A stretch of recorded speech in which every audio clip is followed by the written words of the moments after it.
আর নবী সাল্লাল্লাহু আলাইহি ওয়াসাল্লাম কি বলছেন শুনেন। আল্লাহ নবী বলছেন তোমাদের জন্য আনন্দের উৎসব দুইটা। কয়টা? একটা ঈদুল ফিতর, রমজান মাসে সওম সাধনার পরে, কিয়ামুল লাইলের পরে, তারাবির পরে, তাহাজ্জুদের পরে, কোরআন খতম দেওয়ার পরে, যাকাত ফিতর দেওয়ার পরে, ত্যাগের এই মাসের পর আমরা একটা আনন্দ করি, ঈদুল ফিতর। করি কি না? সবাই আনন্দ ভাগাভাগি করে নেই আলহামদুলিল্লাহ। ওই দিন আল্লাহ পাক কি করেন? আল্লাহ পাক রমজানের রোজাদার যারা ছিলেন সবাইকে মাফ করে দেন আলহামদুলিল্লাহ। মুক্তি পাই আমরা, নাজাত পেয়ে যাই। উৎসব এটা আমাদের, আনন্দ খুশি আমাদের।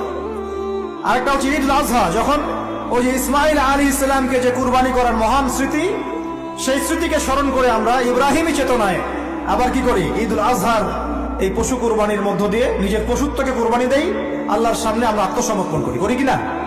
এই দুইটা হচ্ছে আমাদের উৎসব। এগুলো বাদ দিয়ে নবীজি বলছেন মান তাশাব্বাহা বিকওমিন ফাহুয়া মিনহুম। কেউ যদি তোমাদের মধ্যে অন্য কোনো জাতির সাদৃশ্য অবলম্বন করে, যে জাতির সাদৃশ্য অবলম্বন করবে সে তাদের অন্তর্ভুক্ত হয়ে যাবে। নাউযুবিল্লাহ।